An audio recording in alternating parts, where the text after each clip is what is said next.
दरबार में माता जी आई। पचवा में आने के तत्पश्चात जगदम्बा महामाया ने मंत्र दिया, आप भक्तों को कष्ट कलेश से मुक्ति प्रदान करने के लिए, दुख समस्याओं से मुक्ति प्रदान करने के लिए जय माता दी महामंत्र प्रदान कर दी। यानी माता जी जय माता दी का मंत्र दी और माता जी के महामंत्र से अब उसका कल्याण क्या हो रहा है। आप आजमा करके देखे, अभी कोई आपत्ति वत्ती आता, दुख संकट आता है, अब माता जी का जय माता का नाम का सिमरन करें। कोई तो विपत्ति आ गया, किसी का तबीयत खराब हो गया, यानी आप दुखी परेशान है, आपको कोई सहारा नहीं है, ऐसे माता जी आपको सहारा प्रदान कर देंगी। इसी कारण से जय माता दी का नाम भगत लेता है। आप भी अपने जीवन में जय माता दी का मंत्र लीजिए, जय माता दी का नाम लीजिए। जब कोई दुख संकट आता है जय माता की सिमरन कीजिए। जैसे रामानैया जपता है, कोई राम राम कहता, कोई सीताराम कहता, कोई राधे कृष्ण कहता, कोई ओम नमः शिवाय कहता है। उसी प्रकार से ये माता जी का जय माता दी महामंत्र है। पचौड़ा जी माता ने जय माता दी महामंत्र दिया। आप भक्तजन जय माता दी महामंत्र से स्वयं अपने जीवन के कष्ट कलेश से मुक्ति प्राप्त कर सकते हैं और आपका कल्याण हो सकता है। ये तो बात देखा गया, मेरा गांव में भ्रमण होता है, यानी लगभग 40-45 वर्षों से इसके पूर्व से जगदम्बा का मेरे मानव शरीर पर से आगमन होता है। यही कारण मेरा आगमन होता, जगह जगह भ्रमण होता है। पहले मेरा पैदल भ्रमण किया जाता था, मेरे और भैया जी संग में लेकर के पैदल भ्रमण किया जाता था। इसी प्रकार से गांव नगर में जाया जाता था। भक्तों का कल्याण हुआ, जय माता दी महामंत्र से भक्तों का कल्याण हुआ। भगत दरबार से लगता गया, जुड़ता गया, आज तमाम भगत जनसंख्या भगत दरबार से लगते गए, सबका कल्याण होता गया। इस प्रकार से भगत परिवार भी दरबार में जाता रहा, कई वर्षों से दरबार में जाता रहा। एकाएक मेरा ध्यान बढ़ा, आज आगमन हुआ, भगत की आगमन हुआ, इसी को माता जी कृपा कहते हैं।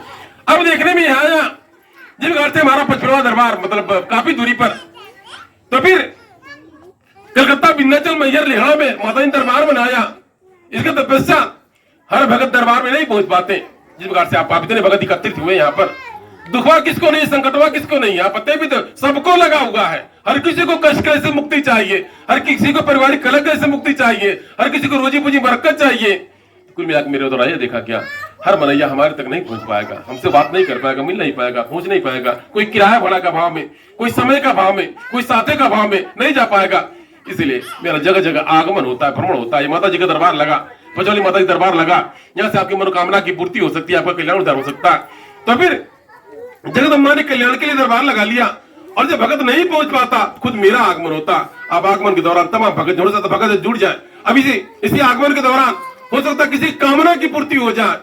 पचौड़ी माता जी कामना की देवी है, जो भक्तों के कल्याण को कर रही है, कामना को पूर्ति कर रही है। अभी मेरा जगह जगह भ्रमण होता है, यानी दूर दूर तक मेरा भ्रमण होता है। आप भक्त को विदित हो, मैंने गाजीपुर में बना एक दरबार है, जिस जमीन पर जो भूतहा जमीन था, उस जमीन पर कोई आता जाता नहीं था। 70-80 साल से कोई जाता आता नहीं था। वहां पर कोई गाय भैंस चराने के लिए नहीं जाता था, कोई गाय भैंस जाती थी वो मर जाती थी। उस जमीन को खरीदता था, उससे मनैया मर जाता था। कोई हर बैल लेके जाता, यानी हर बैल पड़का जाता और मनैया मर जाता, हर बैल मर जाते। काफी 70-80-90 साल से उस जमीन पर कोई गया नहीं, उस जमीन पर कोई पशु चराने के लिए नहीं जाता था।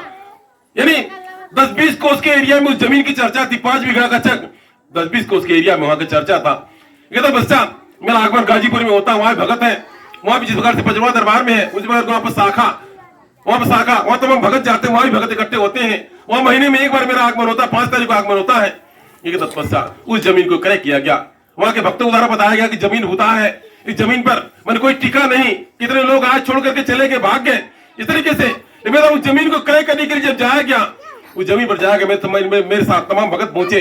अगल बगल में भीड़ लग गया कि किसका सहमत आया, किसका जो जमीन को खरीद रहा है उसकी मुक्ति मिल जाएगी, छुटकारा हो जाएगा। लोग उपहास करते, हंसते कि गोरखपुर चल करके कोई माता जी आई है, इनके माध्यम से जमीन क्रय किया, जिनको सहमत आ गया है। सही में उस जमीन को क्रय किया गया, जमीन कर गया, वो मंदिर बन गया। साल में एक बार वहां मेला लगता है, दशहरा के दूसरे दिन मेला लगता है, अपरंपार भीड़ लगता है, भगत आते हैं, कहाँ भुसवा कहाँ पर सब कुछ माता जी। आज माता जी का मंदिर बन गया, न भूतवान प्रतवान जदुआ आज आगमन होता है। वहां हमारी माताएं बहने बहु बेटियां आती है, कोई दिक्कत आता, कोई कंप्लेन नहीं आया, कोई दिक्कत नहीं आया। जहाँ कोई गाय भैंस बच्चा देने वाली कोई गाय भैंस जाती थी, पशु जाता था, बहु मर जाते थे, उल्टा सीधा हो जाता था। आज माता जी की कृपा होगी, दया हो गई, आज उस घर पर उस जमीन पर आज वहां मेला लगता है, भगत जाते करते रहते। ऐसी माता जी की माया है, ऐसी पचौड़ी माता जी की माया है। अगर आपके घर में कोई भूत प्रेत जादू टोना टोटका होगा, यदि आपके घर में कोई देवी देवता बिगड़े होंगे, पूजा पत्रिका नहीं पाते होंगे, कल्याण नहीं करते होंगे, रक्षापाल नहीं करते होंगे, आज माता जी का पूजन हुआ। माता जी जहां माता जी का पूजन होता है, समस्त देवी देवता नतमस्तक हो जाते हैं, प्रणाम करते हैं। सब देवी देवता सुभहित हो जाते हैं, सबका रक्षापाल करते हैं, कल्याण करते हैं। ऐसी पचौड़ी माता जी की माया है। इसी विश्वास से भगत मेरा आगमन कराता है और भगत दया और कृपा के भागीदार बनते हैं। तो मेरे कहने का तात्पर्य यह है जिस प्रकार से आप भक्त को बताया गया, समझाया गया, तो मेरा कहने का तात्पर्य यह है, यदि आप दुखी परेशान होकर के भटक रहे हैं, किसी ओझा तांत्रिक ने आपको अपने घर में भूत व्यार बता दिया, जादू टोना बता दिया, करता बता दिया, या आप घर में कोई खेलता झूमता है, आप तमाम प्रकार के पूजा पत्रिका चढ़ाया, लेकिन फिर भी आपका कल्याण नहीं हुआ, आप पचमढ़वा दरबार में चलिए, पचमढ़वा दरबार में नाता लगाइए, आपको यहाँ जो बताया गया उस प्रकार से मान लीजिए। पचमढ़वा दरबार में काली माता का स्थान है, काली माता अपने सातों बहन सहित, सातों बहन मार सहित धरा पर अवतरित है।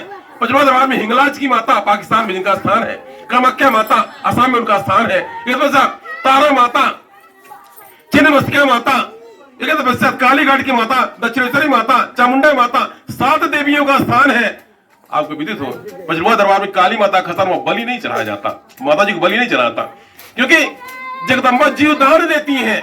अगर आपके भी घर के देवी देवता बलि मांगते हैं तो उसका बहिष्कार करें। देवी देवता रक्षा करते हैं, किसी जीव को नहीं मारते हैं। इसलिए पचमढ़वा दरबार जो भक्त लगता है उसको अगर किसी को देवी देवता जीव मांगते, बलि मांगते हैं, उसको नारियल चढ़ा करके या फिर कद्दू का, भतुआ का, केले का फूल का, नींबू का बलि चढ़ाया जाता है और भक्त घर पर सुख साल रहते हैं। अगर जिस घर परिवार के भक्त के अगर देवी देवता बलि मांगते हैं, जिस पार से पहले पुराने लोग बलि चढ़ाते थे, आज तक किसी को पार नहीं लगेगा। आज साधारण लोग हाथ जोड़ करके धार कभी चला के भक्त कृपा भागीदार बनते हैं। तो फिर कहने का तात्पर्य था कि आप दुखी परेशान है, भटक रहे हैं, आप कोई मार्गदर्शक नहीं है, आप तमाम जगह पर गए, तमाम जगह देखा, अपने भटके, कहीं समाधान नहीं हुआ, आप पचमढ़वा माता के दरबार से लग जाइए, ताकि आप दया कृपा बनी रहेगी, आपका कल्याण करोगे। आप घर में रोजी में बरकत नहीं हो रहा है, आप जो सोच रहे हैं वह कार्य पूरा नहीं हुआ, आपके घर में लोग दारू शराब का नशा का इत्यादि का सेवन करते हैं, आप घर में कोई खेलता झूमता कोई भी समस्या है, आप पचमढ़वा माता के दरबार से लगे रहिए, आपको कृपा होगा, दया होगा और आपको आपका कल्याण होगा। जो घर दरिद्रा कहाँ रहती है, दरिद्रा के कहाँ निवास है,